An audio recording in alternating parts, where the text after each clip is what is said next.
Good afternoon. My name is Troy Harris. I'm Indian. I teach presently at Assumption College, Rajadhani. I mostly teach primary students, grades 5 and 6. I'm an English teacher. I've been in Thailand for around 7 years right now. And this is my friend. He's a colleague. He works with me at Assumption College, Rajadhani. Over to you, Henry. Would you like to introduce yourself? So hi, I'm Henry. I'm from Belgium. I'm teaching science for now for the second year in Assumption Rajadhani. Nice to meet you. Okay, and how long have you been in Thailand? And now it's my fourth year. Fourth year, okay, interesting. Okay, so the purpose of today's interview is to gather information regarding the role that the 5 educational philosophies play in classrooms nowadays. It is also to present various situations and office type situations as well, and to ask teachers how they deal with certain situations. So a brief introduction. The 5 educational philosophies are the essentialist group, the behaviorist group, the perennialist group, the existentialist group, and we also have the progressivist group. So the first 2 questions relate to the essentialist group. And the first question for you, Henry, is if students are uninterested in the class because the teacher isn't prepared for the lesson, how will you fix it? Well, I have to say in my first year, sometimes it happens that you don't prepare your lessons, but you pay it very quickly. I mean, you always need the lesson to at least have a structure, right, to present all the basics at least in a correct order, so you can link all the basics each other. Right. And after, you also have to define which part may be difficult for the students to learn, especially depending their level, especially in Thailand where English is not good. You may want to use different words that will make more easier for them to understand. So absolutely. You need to prepare it, that's for sure. Right. Yeah, it happens to me too, similar situations. You know, you have to have some sort of structure at least, and you're right about that. Okay, so we move on to question number 2, which is what features of essentialism do you think are applicable in classrooms nowadays? I mean, they can all be applicable, but the thing is, well, it's up to you to choose which one maybe must be more suitable. I guess that depends on your own experience. Right. For example, rigidity or discipline of the teaching. Well, I've been in a school where discipline is part of the teaching, and for me, I agree that you need discipline in class. You need rules. Yeah. And when in Thailand, especially in Thailand, where classes are huge, you need people to listen to the people who try to speak in class and that doing the exercise, and if they have no respect because there were no rules, it becomes chaos and no learning at all.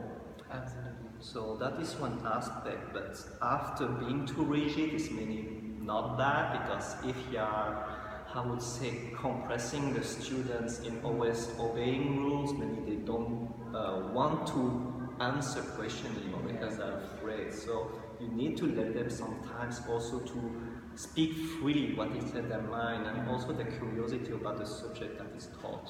Right, like be a little flexible, like try to balance both, right? It's like when the lesson has to be taught, they have to listen, and after you get some time where, okay, ask your question freely now. Yes. Okay, cool. Yes. So now we move on to the second group, which is the perennialist group. And the first question from that group is again for Henry. So how will you help students who want to be skilled in a certain field of specialization, like for example, computer studies or something? Well, I guess this one will depend the disponibility of tools that you have around. Nowadays, we're in an era of technology, especially with internet, where you can have a lot of tools to learn computer studies, science, whatever sport, just by watching videos. So that already, just by maybe guiding the students to the special platform.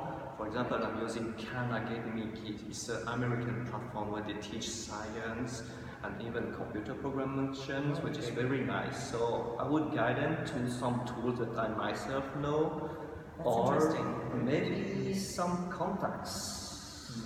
Okay, okay. Yeah, I think I agree with you because nowadays you have to integrate sometimes different aspects of teaching along with the basic subjects. That's right. So that makes sense, okay. So the second question is it necessary to incorporate features of perennialism in education? And if so, what features do you think? And for sure, the critical thinking anyway.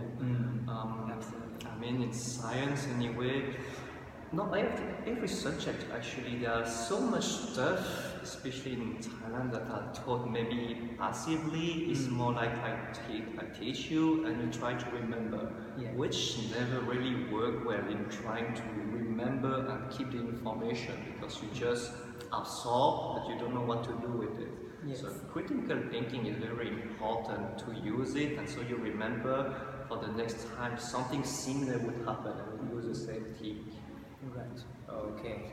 Yes, that probably makes sense as well, because I would agree. Critical thinking is very important, and sometimes like when you move to like different cultures or something, sometimes the way you teach is, or at least if you look around you, it's related to rote learning, where the teacher says something and the students repeat, but then quite often that won't take you very far, because students have to develop their own ideas, their own identity, their own way. Okay, good. So we move on to the third group, which is the progressivist group. Question 1 from there is another hypothetical situation. If parents question a student's educational tour because it might pose certain risks and is expensive, how would you let's say calm down the parents in that situation? Well, risk. Life is full of challenge and risk, so the parents have to let a bit their grasp away and let the students try. I mean, it's like riding a bike. You have to fall, but that's how you learn in a way. Absolutely. And well, expensive, that I can understand. It would depend the case of the history of the family. If they come from rural area or they are rich, okay. But I mean, educational tour it also means that the students are going out of the routine of the school, so they will see things and something different, and maybe it will open also their mind. So Absolutely. I mean, they have to try if they can.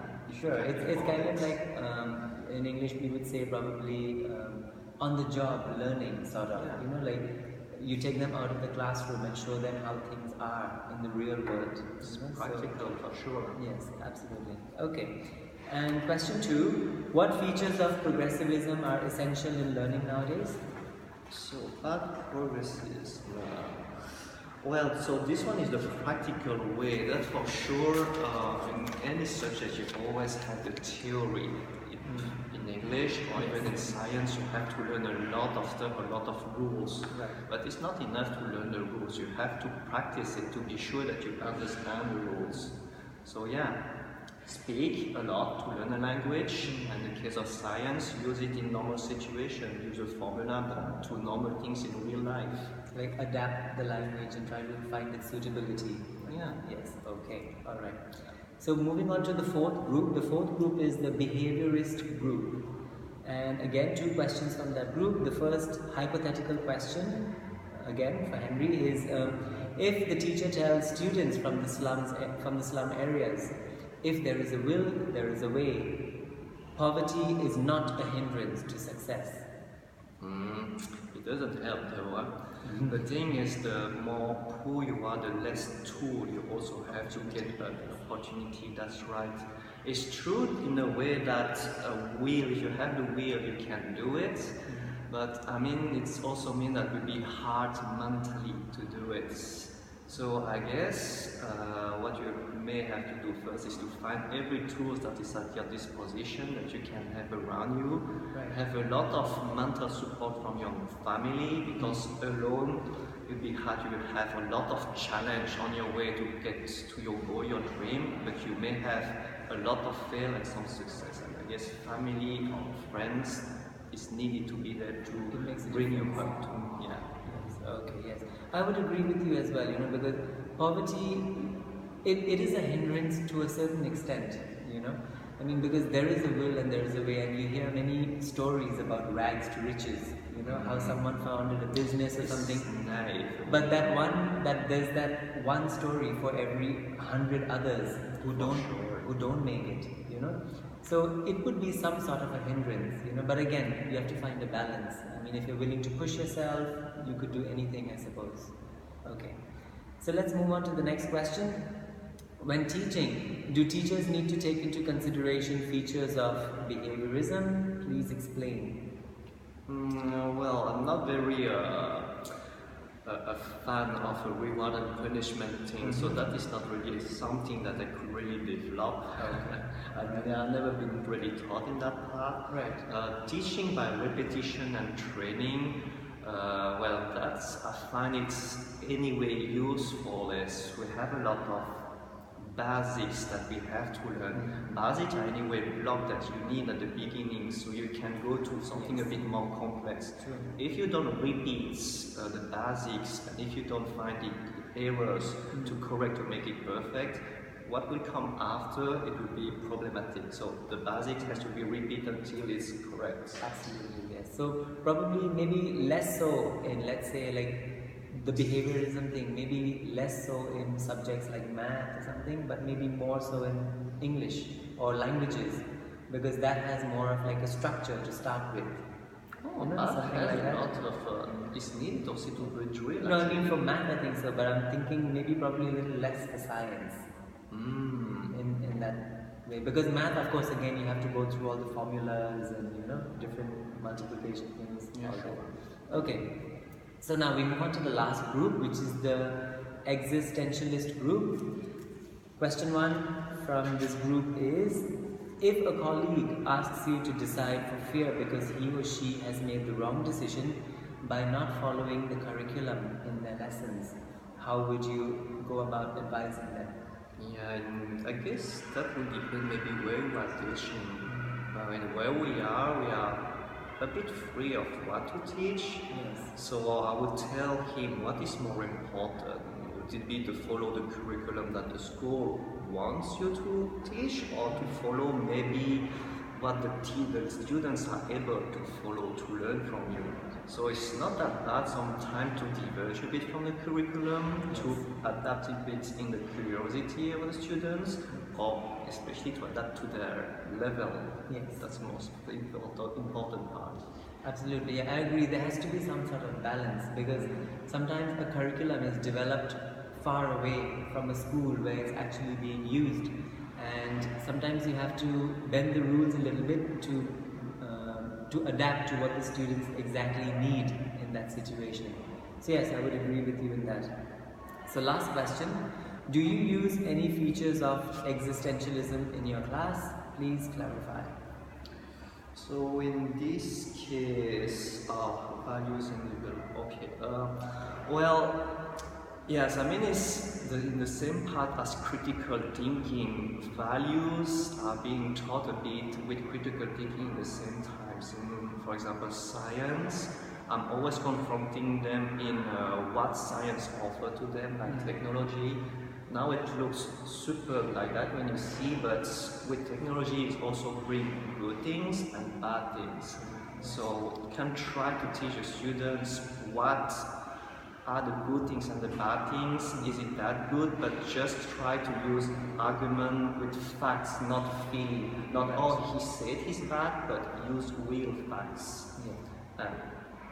That's how it Like is. you mean base it on facts, base it on some That's data. true. Right. Yeah. Okay, so we've come to the end of the interview. I would like to thank Henry for his time and his feedback. You know, it was Thank you very for inviting me. insightful. Thank you for that, Henry, and hope you have a good day. Thank you, Troy. Thank you.